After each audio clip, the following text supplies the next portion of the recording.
আপনি তো খুব সুন্দর গান করেন। Thank you. আপনার গানের গলা আসলেও খুব সুন্দর।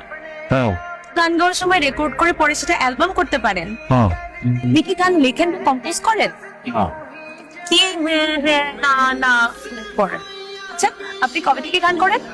ছোটবেলা থেকে গান গাই, কবে তো মনে থাকার কথা না, তাই না? আপনি কি নার্ভাস? না। আপনি তোতলাচ্ছেন কেন?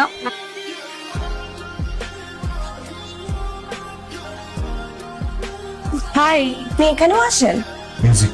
ও নাইস। আচ্ছা, কালকে আপনি এভাবে বের হয়ে গেলেন কেন? কোনো ইমার্জেন্সি ছিল? হঠাৎ করে একটা ইম্পর্টেন্ট কল চলে আসছিল, তো যেতে হয়েছে। কি মনে হয় জানেন? আমার মনে হয় আপনি আমাকে দেখে ভয় পেয়ে চলতেছেন। শোনেন, আমার চেহারা কি খুব খারাপ?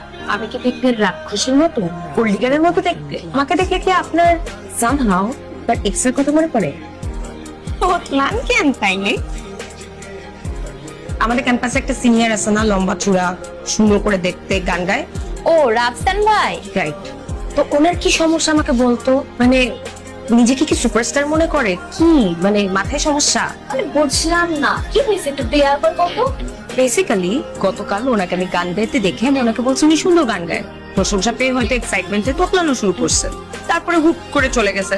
ফাইন, আজকে আবার দেখা হয়েছে। দেখা হওয়ার পরে আমি খুব সুন্দর করে ওনার সাথে কথা বলছি, আবার তোতলাইলো এন্ড ধুম করে চলে গেল। মানে কাজ থেকে বলছিস তুই? কেন? আরে মামা শোন, তাহলে রাফসান ভাইয়ের একটা গার্লফ্রেন্ড ছিল।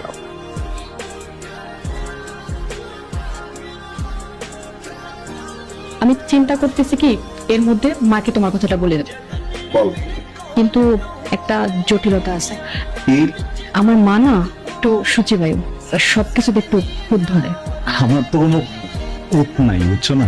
না, মা যদি দেখে যে তুমি একটু তোতলাও তাহলে সব কিছু শেষ।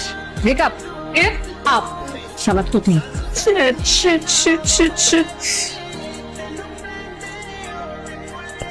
সো সরি, আমি জীবনে একটা বড় ভুল করে ফেলেছি। আমার মনে হয় সেটার জন্য আমার আপনার কাছে সরি বলা উচিত। আপনাকে না বলে আপনার একটা গান রেকর্ড করে আমার নতুন ইউটিউব চ্যানেল সেখানে আপলোড করে দিয়েছি, আর তারপর আমার ইউটিউব চ্যানেল মনিটাইজেশন পেয়েছে। আপনি একটা কাজ করেন, কালকে সকালে 9টায় আপনি বাংলা ঢোলের স্টুডিওতে চলে আসবেন, সেখানে আমরা একসাথে গান গাই। ওকে?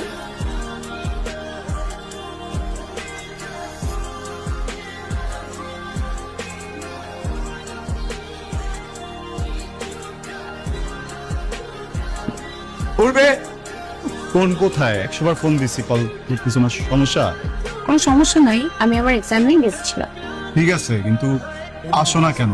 তোমাকে ছাড়া তো মিউজিক হচ্ছে না আমার। কেন মিউজিক করতে পারতেছেন না কেন?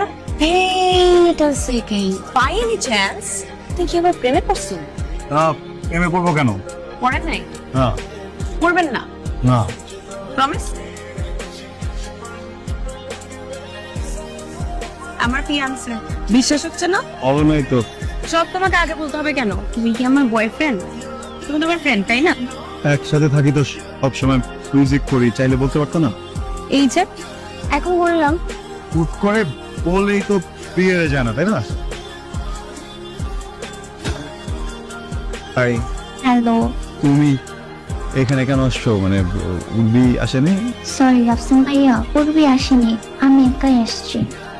কেন, কোনো কাজ আছে এখানে? কথা বলার ছিল। ওকে, আসো।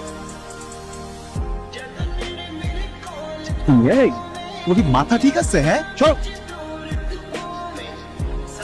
করবি ওই? আরে কথা পাগল নাকি তুমি? হ্যাঁ, কবে থেকে চলতেছে সব? বিনাদ ও থাকা অবস্থা স্টুডিওতে নিশা তোমার ফ্রেন্ড লাগি না, তোর থাকি না একটা। আজকে থেকে তোর আর আমার কোনো ধরনের যোগাযোগ নাই। তোর সাথে আমার মিউজিক নাই, তোর সাথে আমার কিছু তাই।